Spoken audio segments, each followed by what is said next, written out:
Hello hi नमस्कार। कैसे हो आप सब लोग। तो मैं हूँ आपकी मनीषा और मेरे चैनल में आपका बहुत बहुत बहुत सारा स्वागत है। तो आप लोग बताइए आप लोग कैसे हैं।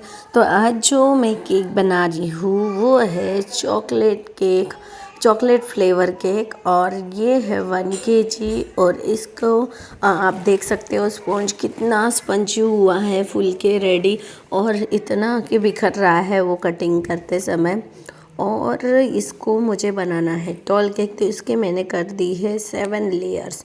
उसके बाद मैंने रुमाल रख दिए हैं और बेस प्लेट रख दी है, थोड़ी सी लगा दी क्रीम ताकि मेरा जो स्पॉन्ज है आगे पीछे ऊपर नीचे ना जा पाए।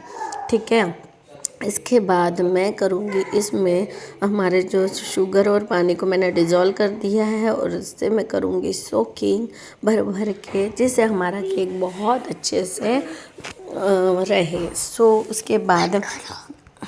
उसके बाद मैं इसमें लगाऊंगी क्रीम। तो मैंने ना इसमें क्रीम में चॉकलेट मिला दी है, थोड़ी सी, ज़्यादा नहीं, नहीं तो काला काला हो जाता है। तो मैंने इसमें क्रीम में चॉकलेट मिला दी है, हमारा जो वो रहता है ना चॉकलेट सिरप, चॉकलेट गनाश वो। उसके बाद मैंने इसको साइड से भी कवर कर लिया, जिसके वजह से ये बहुत अच्छा क्लीन कर दिया। जो भी एक्स्ट्रा है उसके ऊपर डालूँगी मैं थोड़ा सा 1 टेबलस्पून गनाश भर के, और जिससे मेरे केक का टेस्ट आएगा एकदम सुपर से ऊपर। तो इसके बाद ना मैंने लगा दिया गनाश। गनाश लगाने के बाद मैं इसमें डालूँगी भर भर के हमारा चोको चिप्स। तो गाइस इसमें मैंने लगा दिए हाँ चोको चिप्स भर भर के। आपको पता है ये जो जिन्होंने मुझे ऑर्डर दिया ना कि ये स्कूल में टीचर है, ओ माय गॉड, मतलब वो इतनी क्यूट सी लग रही थी ना, मैं बहुत, मतलब मुझे देख के लाड़ आ रहा था। और दूसरी बात क्या ना, उन्होंने जब मुझे ऑर्डर देना है बोला ना, तो मैं सोची कि यार मतलब कौन होगा कैसा, मैं डर गई थी। फिर उसके बाद ना जब मैं उनसे मिली ना तो मैं एकदम हैप्पी हो गई, बहुत क्यूट थी वो। और उन्होंने ऑर्डर भी इतना स्मूथली दिया ना, ऐसा लग रहा था कि इतनी प्यारी है। और पता है वो केक देख के इतनी खुश हो गई थी ना, इतनी खुश हो गई थी, मुझे अंदाज़ा भी नहीं था कि कोई इतना खुश होता है, और मैं सोच भी नहीं सकती। और उनको बहुत पसंद आया था। पहले उन्होंने मुझे डिज़ाइन मांगे, मैंने कुछ डिज़ाइन भेजे उनको। उसके बाद उन्होंने बोला कि ये वाला बना दो, मैंने वो बना दिया। उसके बाद उन्होंने जब बोला कि मतलब ऐसा बनाना कि सबको पसंद आ जाए, तो मैंने बोला हाँ ठीक है। फिर जब वो केक लेने आए ना और देखा उन्होंने, वो देखते रह गए, वाह बोले कितना प्यारा लग रहा है। मेरी जो फ्रेंड है जो उनको सरप्राइज़ कर देने वाली थी, वो तो बहुत खुश हो जाएगी बोले। उन्होंने कहा हाँ हाँ होना भी चाहिए। फिर उसके बाद ना ये इसका जो डिज़ाइन है ना बहुत प्यारा है। उन्होंने 2 कलर कॉम्बिनेशन में बनाया था, प्लेन रख रही थी, मैंने कहा प्लेन नहीं रखो, प्लेन रखने से उतना अच्छा नहीं दिखेगा क्योंकि कलर में। तो फिर उन्होंने बोला ठीक है आपको जैसा अच्छा लगता है आप वह डिज़ाइन डाल देना, बट वो अच्छा लगना चाहिए, ठीक है। तो मैंने बोला हाँ ठीक है, पक्का पक्का पक्का, ऐसा करके वो बहुत खुश हुई थी। तो और मुझे अभी भी उनके फेस याद है कि वो कितनी खुश थी, वो खुशी वाला फेस। और फिर ना उनने एक मैसेज भी किया था जब केक कटिंग हो गया, और लगभग रात के 9-10 बजे मैसेज किया था कि केक वॉज वेरी डिलीशियस ऐसा करके, और बहुत अच्छा। और उन्होंने बोला कि नेक्स्ट भी बर्थडे मेरे बेटी का आएगा तो उसके लिए भी बर्थडे बना केक बना देना। तो अभी से उन्होंने ऑर्डर दे दी है, बट वो डेट का अभी कंफर्म नहीं है। फिर उसके बाद बहुत अच्छा, और उन्होंने वही डिज़ाइन वो मतलब जो उन्होंने डिज़ाइन चूज़ किया वो डिज़ाइन उनको मिल गया। और मेरे पास भी इत्तेफाक से वो सारे इंस्ट्रूमेंट रखे थे, तो फिर बहुत ही मतलब बात ही बन गई। तो उसके बाद ना ये वो जो मैम थी ना वो केक लेकर गई। गाइस तो मैं आपको एक बात बताना चाह रही हूँ इस बीच में कि देखो जब हम केक बनाते हैं, हम तो केक बना देते हैं, और लोग बहुत सारे लोग पूछते हैं कि क्या प्राइस होगा केक का, क्या कॉस्ट का, कैसे मतलब फ्लेवर बता देते हैं और प्राइस पूछते हैं। तो गाइस हमें प्राइस बताना थोड़ा मुश्किल हो जाता है अगर आप डिज़ाइन देते हो, और डिज़ाइन देखने से ही हम प्राइस निकालना मुश्किल हो जाता है। जब तक कोई डिज़ाइन का पता ना चले कि कौन सा डिज़ाइन दे रहे हैं, अब उसमें कितना फॉन्डेंट लगा रहे हैं, कौन सा फ्लेवर है, तब तक हम प्राइस नहीं बता सकते हैं। कोई लोग एक मेरी फ्रेंड ने एक कस्टमर थी, उनने मुझे एक केक का फ़ोटो दिया और बोला कि ये केक बनाना है तो इसका क्या प्राइस होगा। तो नहीं, उनने फ़ोटो नहीं भेजा, उनने बस डायरेक्टली पूछा ये फ्लेवर बनाना है और इसका क्या प्राइस होगा। तो मैंने तो प्राइस बता दिया, फिर उनने एक फ़ोटो भेजा। अब मैं उसका प्राइस उसको फिर से मैं कैसे बताती। वो होता है ना कि भाई अभी तो आपने बोला कि 800 है, और उसके बाद मैं जब उससे मैं मतलब एक्चुअली उन्होंने पाइनएप्पल फ्लेवर का केक बनाया था, और पाइनएप्पल फ्लेवर का मेरे पास जो चार्ज रखा है वो 600 है।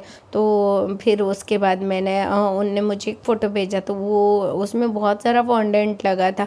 यार फॉन्डेंट यूज़ करना मतलब फॉन्डेंट का बनाना, फॉन्डेंट का केक देना वो बहुत मुश्किल नहीं है, इजी है, लेकिन उसके जो इंस्ट्रूमेंट बनते हैं ना वो बहुत मुश्किल से बनते हैं, उसमें बहुत मेहनत लगती है। और वो ऐसे ऑन करो और उसको इसमें रखो, और फिर जब वो केक पे लगाते हैं तो मेल्ट होने लगता है। तो हमें ये सारी चीज़ें बनाने में और फिर कलर के बनाने में, कलर डाल डाल के बनाओ तो बहुत मुश्किल जाता है। और उनको ऐसा लगता है कि यार केक के इसमें ही सब मैनेज करके दो, तो यार वो तो एक्स्ट्रा टाइम लगेगा उसमें बनाने में, निकालने में और करने में, और वो हमें भी ख़रीद के लाना पड़ता है, तो उसका चार्ज हम अलग से हमें लेना पड़ता है। डिज़ाइन कौन सी है और उसमें क्या क्या इंस्ट्रूमेंट लगते हैं, क्या कौन सी चीज़ें लगती है, उसके हिसाब से हमें चार्ज जोड़ना पड़ता है। तो गाइज़ डायरेक्टली को जो लोग भी ऐसा पूछते हैं, आप उनको ये बोल सकते हैं या बोलिए कि जब तक आप केक का फ़ोटो देख नहीं लेते हो तब तक प्राइस नहीं बता सकते हैं। तो जब तक आपके पास जब भी ऑर्डर आता है ऐसा, तो आप उनसे केक का चार्ज के साथ आप डिज़ाइन के बाद ही आप उनको चार्ज क्लियर करें। नहीं तो मैं जैसे मेरे साथ हुआ ना वैसा आपके साथ भी हो सकता है। फिर इससे क्या होता है, कस्टमर को लगता है इन्हें तो इतना बोला था और अभी इतना क्यों ले रहे हैं, तो वो उस अंदाजे में रहते हैं और हम इस अंदाजे में रहते हैं, वहम में रहते हैं। तो वो सब चीज़ें ना हो इसीलिए पहले ही क्लियर कर लेना चाहिए। और आप लोग भी ऐसा होने से पहले आप लोग भी कर लीजिए, नहीं तो फिर इससे रिलेशन भी ख़राब होता है। कस्टमर को भी लगता है कि यार इन्होंने तो ये बोला और अभी ये बोल रहे, तो सबसे मेन चीज़ है रिलेशन ख़राब होता है। फिर वो क्या 100-200 रुपए के लिए कस्टमर इधर उधर भागता है, और एक कस्टमर का मतलब कस्टमर एक तरीके से बिगड़ जाता है। दैट्स वाई कि अभी जब भी आपके पास कभी नेक्स्ट ऑर्डर आता है तो आप उनसे डायरेक्टली, आप जब भी ऐसा होता है तो आप उनसे डायरेक्ट बोल सकते हैं कि जो कस्टमर से कि जब डिज़ाइन देखेंगे तो ही हम आपको बता पाएंगे कि केक का चार्ज कितना होगा। और जब भी अभी जो जैसे स्टिकर लगते हैं, स्टिकर मतलब केक टॉपर लगते हैं, प्रिंट लगाना पड़ता है, तो वो भी प्रिंट निकाल के लाना पड़ता है। हमारे इधर उसका प्रिंट निकालने का चार्ज है 40 रुपीज़। तो उसके हिसाब से हम वो जोड़ते हैं, तो कस्टमर भी आगे पीछे सोचता है।